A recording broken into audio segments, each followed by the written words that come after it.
Independent ডিজিটালের নিয়মিত আয়োজনে আপনাদের স্বাগত জানাচ্ছি। আমি আশিক হোসেন। আমাদের সাথে আজকে আলোচনায় যুক্ত হচ্ছেন জ্যেষ্ঠ সাংবাদিক সেলিম খান। সেলিম খান, আপনাকে স্বাগত জানাচ্ছি। সেলিম খান, আপনি জানেন যে মার্কিন নিরাপত্তা উপদেষ্টা জ্যাক সুলিভান ভারত সফর করছেন।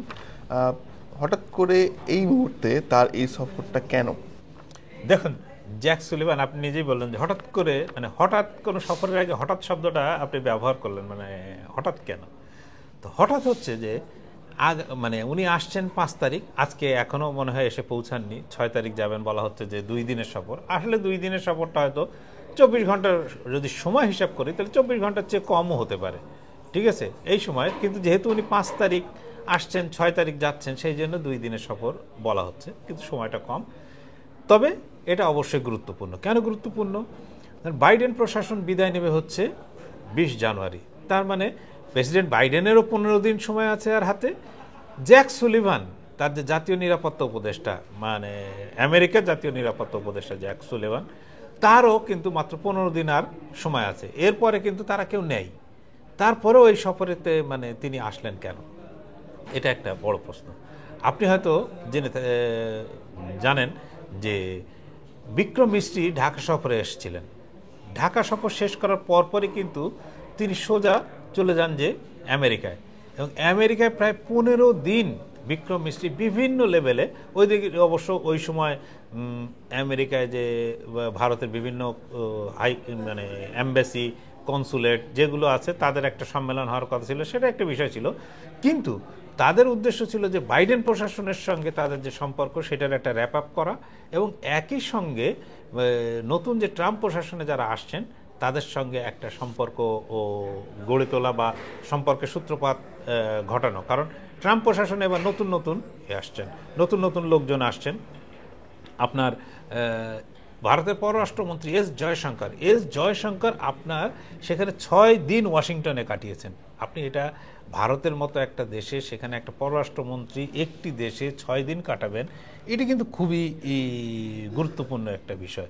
সেখানে তিনি কিন্তু ওই যে জ্যাক সুলিভান সহ বিভিন্ন লেভেলের, ব্লিংকেন সহ বিভিন্ন লেভেলে কথা বলেছেন তিনি। আবার যারা ট্রাম্প প্রশাসনে আসছেন তাদের সঙ্গেও কথা বলছেন। আপনি যদি বলি যে ট্রাম্প প্রশাসনে যিনি এই জ্যাক সুলিভানের জায়গা নেবেন, তার নাম মিশেল ওয়ালজ। এই মিশেল ওয়ালজ, তিনি একজন কংগ্রেসম্যান, তাকে কিন্তু নির্বাচন করা হয়েছে যে এই জাতীয় নিরাপত্তা উপদেষ্টা হিসাবে নিয়োগ দেওয়া হয়েছে। ইতিমধ্যে ট্রাম্প কিন্তু তার পুরো জিনিসটাকে সাজিয়ে ফেলেছেন। তখনই কিন্তু শোনা যাচ্ছিল যে ভারত সরকারের পক্ষ থেকে একটা চেষ্টা চলছে যে শেষ মুহূর্তে যেন একদিনের জন্য হলেও যেন এই যে মার্কিন জাতীয় নিরাপত্তা উপদেষ্টা, তাকে যেন ভারত সফরে আনা যায়, এবং সেই কাজে তারা যথেষ্ট সফল হয়েছেন। এবং সফল হওয়ার মূল কারণ হচ্ছে যে ভারতের সঙ্গে, ভারতকে আমেরিকা চাইলেও আর অস্বীকার করা বা ফেলে দেওয়ার মতন জায়গায় ভারত তাদের নেই। স্ট্র্যাটেজিক পার্টনার হিসেবে ভারতের গুরুত্ব এখনো পর্যন্ত আমেরিকার কাছে সেভাবেই আছে। সেক্ষেত্রে এই যে তিনি আসছেন, বিভিন্ন স্টেক হোল্ডারদের সাথে তিনি কথা বলবেন, তো সেক্ষেত্রে কোন কোন বিষয়গুলো আলোচনায় আসবে বলে মনে হয়? একটা হচ্ছে, প্রথম তিনি কথা বলবেন, তার মূল আলোচনাটা হবে যে ভারতের যিনি জাতীয় নিরাপত্তা উপদেষ্টা অজিত দোভালের সঙ্গে আসলে তার মূল আলোচনা হবে। এর বাইরে যে সৌজন্য সাক্ষাৎ দেন, এই ধরনের ভিজিটের ক্ষেত্রে থাকে সৌজন্য সাক্ষাৎ, এই সৌজন্য সাক্ষাৎ তার সঙ্গে এস জয়শঙ্কর, যিনি পররাষ্ট্রমন্ত্রী, আপনার প্রধানমন্ত্রী নরেন্দ্র মোদী, আপনার এর বাইরে তিনি আইআইটি দিল্লিতে একটা বক্তৃতা দেবেন। আইআইটি দিল্লি বক্তৃতার একটা বড় বিষয় হচ্ছে যে সেখানে ভারতীয় ছাত্রদের যে এখন যে H1B ভিসা, যে ভিসা নিয়ে আমেরিকার সঙ্গে একটা টানাপোড়েন চলছে, যে ভারতীয়রা আমেরিকার থেকে অভিযোগ ওঠা শুরু হয়েছে যে ভারতীয় ছাত্ররা সব গিয়ে নিচু সারিতে ঢুকছে এবং আমেরিকানরা তাদের মেধা যোগ্যতার কাছে আউট হয়ে যাচ্ছে, এবং ধীরে ধীরে তারা উপরের পদগুলো দখল করে ফেলছে। আপনি যদি এখন দেখেন গুগল, মাইক্রোসফট, তা এইরকম একাধিক বড় কোম্পানির হচ্ছে ভারতীয়, সিইও ভারতীয়। বলা হচ্ছে যে সিলিকন ভ্যালির প্রায় 30 থেকে 40% স্টার্ট আপের মালিকই হচ্ছে যে ভারতীয়রা। সে হতে পারে যে ভারত থেকে যাওয়া ফার্স্ট জেনারেশন, অথবা ইন্ডিয়ান অরিজিন ভারতীয়। ফলে আমেরিকার সঙ্গে ভারতের এই একটি গুরুত্বপূর্ণ বিষয়। কিন্তু গুরুত্বপূর্ণ সবচেয়ে বড় বিষয় হচ্ছে যে বলা হচ্ছে যে আমেরিকা চীনের থেকে মুখ ঘুরিয়ে নিচ্ছে। তো মুখ ঘুরিয়ে নিলে ভারত এখানে চাচ্ছে যে যে ইনভেস্টমেন্টগুলো চীনে, আমেরিকার ইনভেস্টমেন্ট বা বিনিয়োগগুলো চীনে যেত সেইগুলো যেন ভারতে আসে। পাশাপাশি আরও অনেকগুলো আছে যে আপনার মানে কি বলবো, উন্নত মানের টেকনোলজি, এই টেকনোলজি কিন্তু আমেরিকা থেকে ভারত নিতে চায়, কিন্তু আমেরিকার আইন করে সেটা আটকানো আছে যে ভারতকে কত দূর মানে টেকনোলজিক্যাল সহায়তা দেওয়া যাবে সেই জায়গাগুলো ভারত সরকার কিন্তু প্রতিনিয়ত আমেরিকার সঙ্গে যে উচ্চ প্রযুক্তি যেগুলো তা সেটা নিয়ে আলোচনা করছে, এআই নিয়ে আলোচনা হচ্ছে। কারণ এই মুহূর্তে ভারতে যে পরিমাণ প্রযুক্তিবিদ, যে পরিমাণ বিজ্ঞানী, যে মানে ব্রেন ড্রেনের জায়গায় কিন্তু ভারত অন্য অনেক দেশকে ছাড়িয়ে গেছে।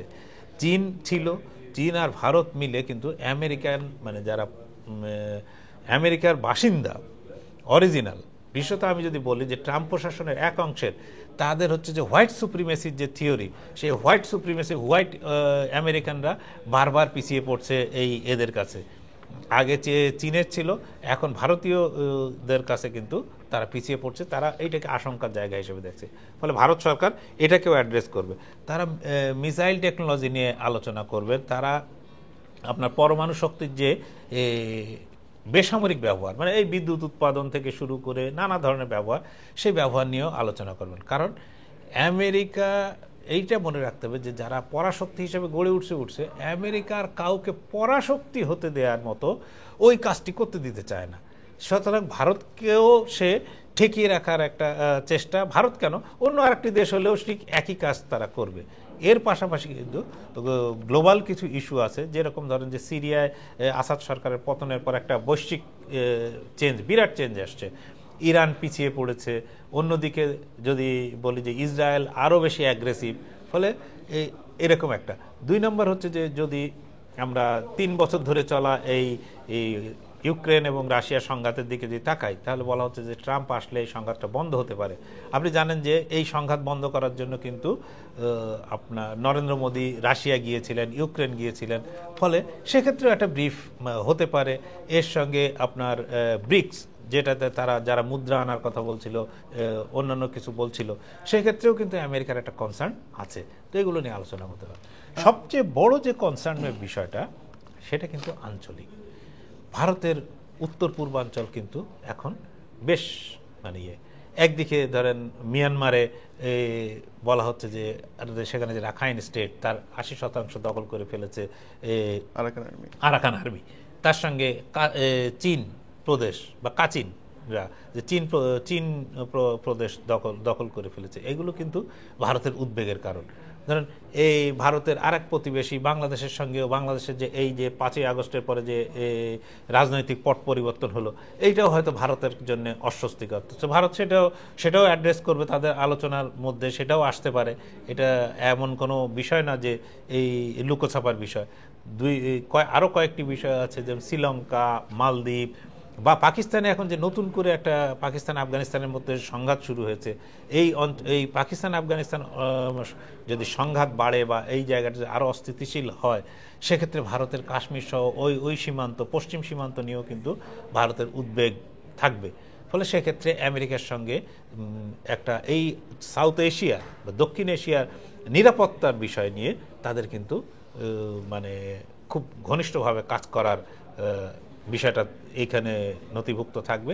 এর আর একটা হচ্ছে যেখানে আমেরিকা এবং ভারতের দুজনের স্বার্থই একেবারে পরিপূরক, সেটা হচ্ছে চীনের বিষয়ে কিন্তু ভারত ইতিমধ্যে চীনকে মানে কি বলবো, যদি বলি জব্দ করার জন্য, যদি বলি চীনকে সামাল দেওয়ার জন্য কোয়াড তৈরি করেছিল। সেই কোয়াডের 4 সদস্যের মধ্যে একটি কিন্তু ভারত, যে ভারত মহাসাগরের অঞ্চলে চীনকে ঠেকিয়ে রাখার দায়িত্ব কিন্তু ভারতের, এবং ভারত চীনের একটা বড় প্রতিবেশী দেশ।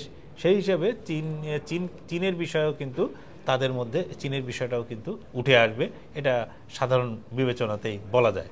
অন্যান্য এছাড়াও তো আন্তর্জাতিক নানা ক্ষেত্রে ভারত এবং আমেরিকার মধ্যে নানান রকম সম্পর্ক আছে, তো সেই বিষয়গুলো নিয়ে কি আলোচনা হতে পারে? অবশ্যই বিভিন্ন আঞ্চলিক ইস্যুতে তো মানে দুটো বড় দেশ এখনো পর্যন্ত, ধরুন আমেরিকা মনে করে যে বিশ্বের ওর বৃহত্তম গণতান্ত্রিক দেশ ভারত, যেখানে প্রায় 100 কোটি ভোটার, তো এই দেশের তো একটা গুরুত্ব আছে, আর সবচেয়ে বড় জনবহুল দেশ, এটা একটা বিরাট মার্কেট। যদি ধরেন 140 কোটি মানুষের মধ্যে যদি ধরেন 60 কোটি লোকও হয়, তো এই 60 কোটি লোকের বাজার তো ইউরোপ আমেরিকা মিলেও নাই বলতে গেলে। তো এই বিরাট বাজারও তো তাদের কাছে লুক্রেটিভ, এই বিরাট বাজার ধরাটাও তাদের কাছে, ফলে ভারত নানা দিক থেকে গুরুত্বপূর্ণ। আবার ভারত আরেক দিক দিয়ে দেখলে আমেরিকার জন্য অস্বস্তিকর বটে, যে ভারতে কিন্তু আপনার ইউক্রেন যুদ্ধের পরে আমেরিকার নিষেধাজ্ঞা মেনে কিন্তু ভারত রাশিয়ার কাছে তেল কেনা বন্ধ করেনি। চীন এবং ভারত দুটো দেশ যারা এরা কোনো আমেরিকার নিষেধাজ্ঞাকে তোয়াক্কা করেনি, কিন্তু ইউরোপের প্রত্যেকটা বন্ধু কিন্তু আমেরিকার নিষেধাজ্ঞা মেনে তারা তাদের সম্পর্ক রাশিয়ার কাছ থেকে ছেদ করতে বাধ্য হয়েছিল এই পরিস্থিতিতে। আর অন্যদিকে আমরা যদি দেখি যে দিল্লি থেকে ঢাকার দূরত্ব কিন্তু খুব বেশি না। আমরা যদি মানে ফ্লাইট কানেক্টিভিটির কথা চিন্তা করি 2 ঘন্টা 2.5 ঘন্টার মতো লাগে। তো সেক্ষেত্রে সুলেমান দিল্লি আসছেন, তিনি কিন্তু এর আগে অন্তর্বর্তী সরকারের প্রধান উপদেষ্টা ডক্টর ইউনূসের সাথে কথাও বলেছিলেন ফোনে কিছুদিন আগেই। তো তিনি কি এই ঢাকা সফরে আসতে পারতেন না? মানে এখানে কোনো বাধা আছে কিনা বা কেন আসলেন না, এটা কি মনে হচ্ছে? সেই বিষয়টা হচ্ছে একেবারে শেষ সময় সফর। আপনার মনে আছে গত 23 ডিসেম্বর, সম্ভবত 23 ডিসেম্বর সন্ধ্যায় জ্যাক সুলিভান এবং ডক্টর মোহাম্মদ ইউনূসের মধ্যে আমাদের প্রধান উপদেষ্টা তার সঙ্গে ফোনে আলাপ হয়েছিল। ফোনে আলাপ হওয়ার পরে আমাদের প্রধান উপদেষ্টার যে প্রেস উইং আছে সেখান থেকে একটা বিবৃতিও দেওয়া হয় যে তাদের মধ্যে দুইজনের মধ্যে কি আলাপ হয়েছে।